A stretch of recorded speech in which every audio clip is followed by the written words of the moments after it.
Shalom, Bapak Ibu yang Tuhan kasihi. Sebelum kita mendengarkan kebenaran firman Tuhan dalam ibadah rumah tangga kita pada saat ini, kita terlebih berdoa. Ya Tuhan kami, Allah yang maha baik, kami bersyukur atas segala kebaikan-Mu dalam hidup kami. Pada saat ini kami akan mendengarkan sabda Tuhan. Ajari kami supaya kami mengerti sabda-Mu. Dalam nama Yesus kami berdoa. Amin. Firman Tuhan yang akan kita dengarkan pada saat ini dalam ibadah rumah tangga, yaitu dari Epistel Minggu tanggal 30 Mei tahun 2021 dalam Minggu Trinitatis, terambil dalam kitab Yesaya pasal yang ke-6 ayat yang pertama sampai dengan ayat yang ke-8. Demikian firman Tuhan. Dalam tahun matinya Raja Uzia, aku melihat Tuhan duduk di atas tahta yang tinggi dan menjulang, dan ujung jubahnya memenuhi bait suci. Para serafim berdiri di sebelah atasnya, masing-masing mempunyai 6 sayap. 2 sayap dipakai untuk menutupi muka mereka, 2 sayap dipakai untuk menutupi kaki mereka, dan 2 sayap dipakai untuk melayang-layang. Dan mereka berseru seorang kepada seorang, katanya, Kudus, kudus, kuduslah Tuhan semesta alam. Seluruh bumi penuh kemuliaannya. Maka bergoyanglah alas ambang pintu disebabkan suara orang yang berseru itu, dan rumah itu pun penuh dengan asap. Lalu kataku, celakalah aku binasa, sebab aku ini seorang yang najis bibir, dan aku tinggal di tengah-tengah bangsa yang najis bibir. Namun mataku telah melihat Sang Raja, yakni Tuhan semesta alam. Tetapi seorang daripada serafim itu terbang mendapatkan aku. Di tangannya ada bara yang diambilnya dengan sepit dari atas mezbah. Ia menyentuhkannya kepada mulutku serta berkata, lihat, ini telah menyentuh bibirmu, maka kesalahanmu telah dihapus dan dosamu telah diampuni. Lalu aku mendengar suara Tuhan berkata, siapakah yang akan kuutus? Dan siapakah yang akan mau pergi untuk aku? Maka sahutku, ini aku, utuslah aku. Bapak Ibu yang Tuhan kasihi dalam Kristus Yesus, pemanggilan yang dilakukan oleh Allah terhadap Yesaya merupakan sebuah pemanggilan yang begitu unik dan luar biasa. Kenapa kami katakan unik? Kalau kita melihat bagaimana Allah memanggil seorang Musa, pada saat itu ketika Musa berada di sebuah gunung, Allah menampakkan diri melalui semak yang terbakar, tetapi semak itu tidak terbakar. Walaupun di sana Musa pada saat itu tidak langsung mengiyakan pemanggilan Tuhan. Bagaimana juga Tuhan memanggil seorang Yunus untuk pergi ke kota Niniwe. Dia memberontak, dia tidak mau. Dan masih banyak lagi yang bisa kita lihat, kita persaksikan, kita baca di dalam Alkitab. Bagaimana Tuhan memanggil seseorang dengan memaksa, dengan kuasanya, dan lain sebagainya. Lalu keunikan daripada pemanggilan Allah terhadap Yesaya, yaitu begitu uniknya, begitu luar biasanya. Allah hanya bertanya. Dalam ayat yang ke-8, dalam perikop kita pada saat ini, Tuhan katakan, siapakah yang akan kuutus dan siapakah yang mau pergi untuk aku? Tuhan hanya sebatas bertanya. Lalu Yesaya katakan, ini aku Tuhan, utuslah aku. Nah, disitulah letak keunikannya. Bapak Ibu yang dikasihi oleh Tuhan, kalau kita membaca di dalam kitab 2 Raja-Raja pasal 14 sampai dengan pasal 16, di sana jelas diceritakan bagaimana kehidupan orang Israel pada saat itu. Yesaya di dalam perikop kebenaran firman Tuhan ini, yaitu dia hidup pada masa Raja Uzia. Dia berarti yaitu dari Israel Selatan. Ada beberapa raja yang sempat masih dilayani oleh Yesaya untuk memberitakan kebenaran Tuhan.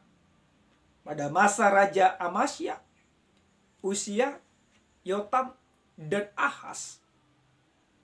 Nah, tentu di dalam perikop kita, yaitu dalam ayat yang pertama, dikatakan dalam tahun matinya Raja Uzia, aku melihat Tuhan duduk di atas tahta.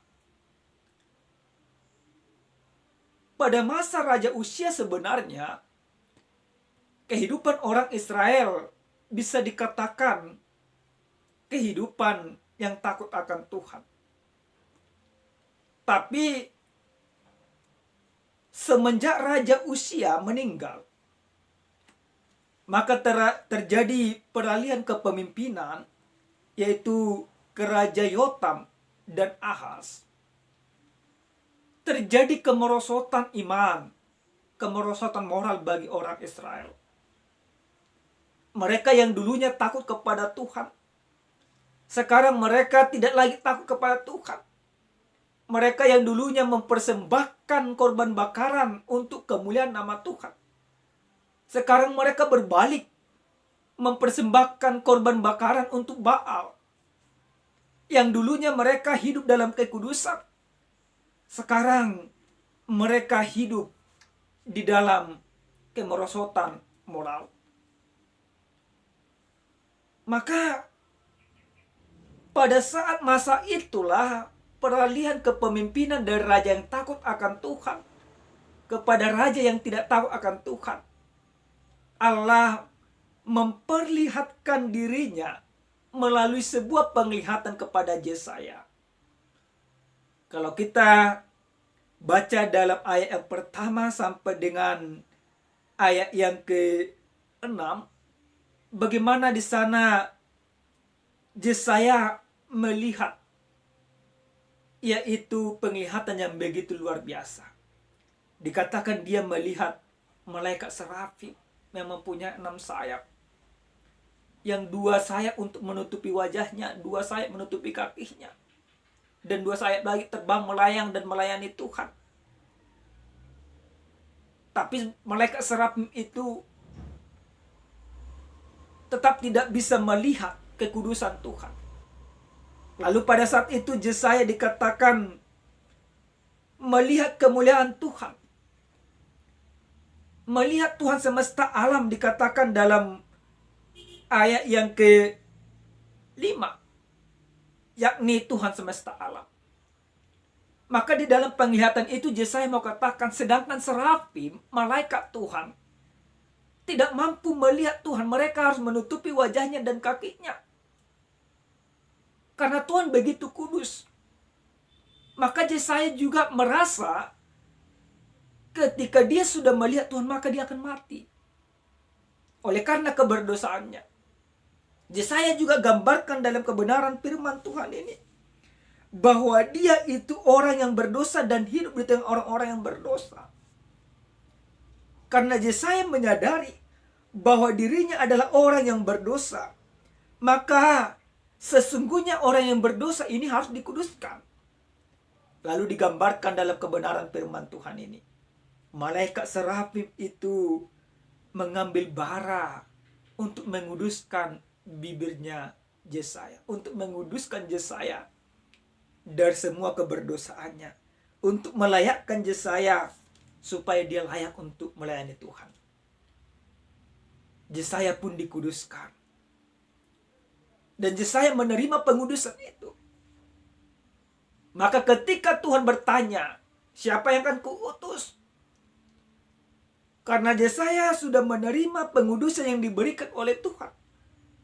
Maka dengan keberanian, dengan iman yang teguh, dengan segala resiko yang harus dihadapi, dia katakan, ini aku Tuhan, utuslah aku. Dia siap diutus oleh Tuhan ke tengah-tengah bangsa Israel yang tidak takut akan Tuhan. Walaupun memang Yesaya pahami bahwa resikonya yang harus dihadapi bukan resiko yang begitu mudah, tetapi resiko yang begitu sulit. Namun, oleh karena iman dan percayanya kepada Tuhan, Yesaya katakan, ini aku Tuhan, utuslah aku. Lalu dalam ayat yang ke-9 sampai dengan ayat yang ke-13, Allah memberikan perintah apa yang harus dilakukan oleh Yesaya. Tetapi perikop kita di dalam kebenaran firman Tuhan ini membatasi dari ayat pertama sampai dengan ayat yang ke-8.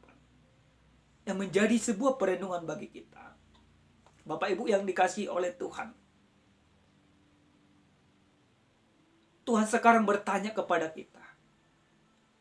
Siapakah yang akan kuutus? Apa sahut kita? Apa jawaban kita? Kita tentu berada di dalam situasi yang berbeda dengan Yesaya. Tetapi situasi yang kita hadapi soal kemerosotan moral, kemerosotan iman begitu luar biasa di zaman sekarang. Orang tidak takut lagi kepada Tuhan.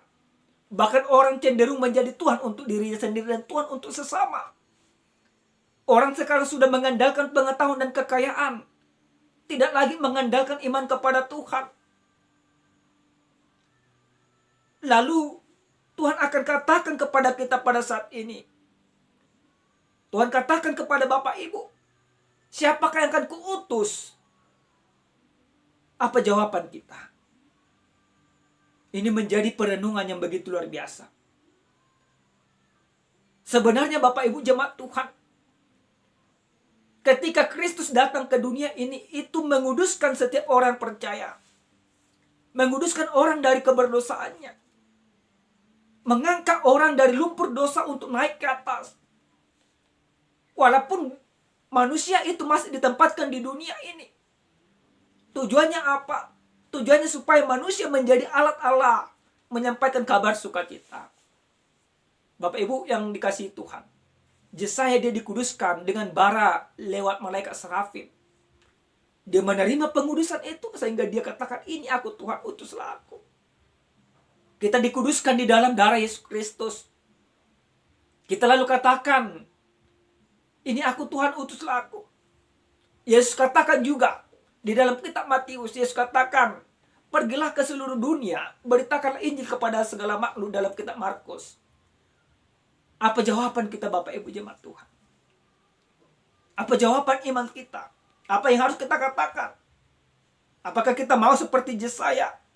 Ini aku Tuhan, utuslah aku. Atau kita mau katakan, Tuhan tidak sanggup. Karena aku juga penuh dengan dosa. Bapak Ibu yang dikasihi oleh Tuhan kita Yesus Kristus. Dalam kebenaran firman Tuhan ini, ada beberapa hal yang harus kita imani bersama-sama. Yang pertama, setiap orang Kristen sesungguhnya dia harus menerima pengutusan daripada Tuhan. Tanggung jawab terbesar kita adalah bagaimana kita mempersaksikan iman kita kepada sekitar kita. Setiap orang yang mengaku dengan mulut dan lidahnya Tuhan adalah juru selamat, maka kita juga diberikan tugas dan tanggung jawab untuk memberitakan Injil keselamatan daripada Tuhan. Bapak Ibu yang Tuhan kasihi dalam Kristus Yesus. Jika Yesaya dikatakan dalam ayat yang ke-9, pergilah dan katakanlah kepada bangsa ini, dengarkanlah sungguh-sungguh tetapi mengerti, jangan lihat sungguh-sungguh tetapi menanggap jangan. Tuhan katakan bahwa kita diutus ke tengah-tengah dunia ini, ke tengah-tengah serigala. Maka yang harus kita pakai di dalam pengutusan itu, kita harus mengandalkan kekuatan iman percaya kepada Tuhan. Yang kedua, Bapak Ibu jemaat Tuhan, jika kita mengatakan, ini aku, utuslah aku, maka percayalah engkau sungguh-sungguh kepada Tuhan. Sekarang ini Bapak Ibu yang Tuhan kasihi, bisa kita melihat di zaman sekarang,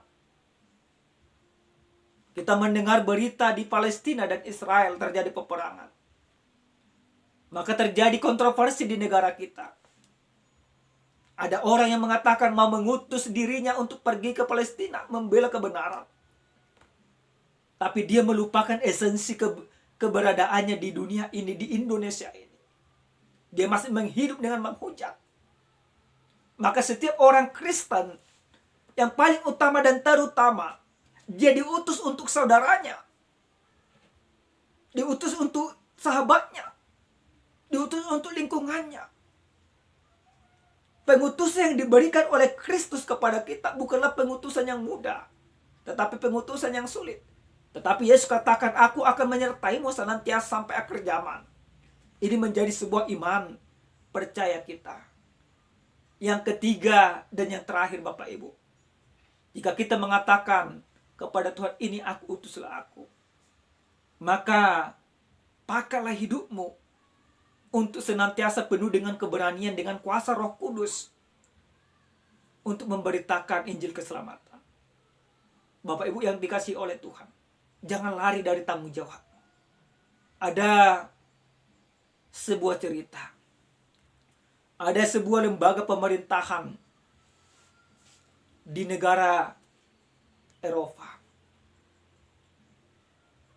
Mereka merekrut orang-orang yang akan diberikan sebuah misi. Ini sebuah film yang kami tonton. Maka untuk mendapatkan tugas ini, semua orang yang sudah terpanggil, yang dipilih hanya satu. Pada saat itu terpilih 5 orang. Maka terhadap 5 orang ini juga terjadi seleksi. Mereka harus bertarung satu sama lain, sampai menyisahkan satu pemenang.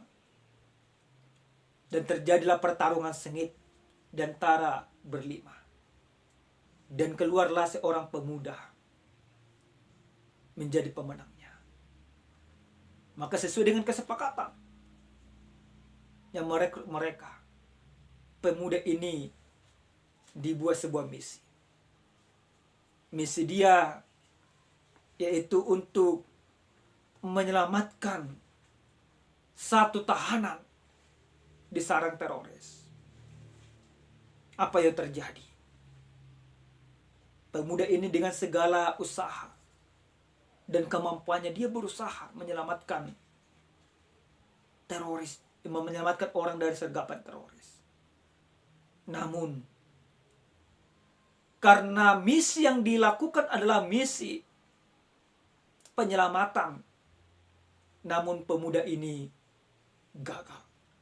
Lembaga yang menyuruh dia tidak menyampaikan secara lirik akar masalahnya. Dia hanya diutus. Setelah dia sampai kepada sarang teroris, tujuannya hanya satu: bagaimana dia akan dimatikan juga bersama teroris.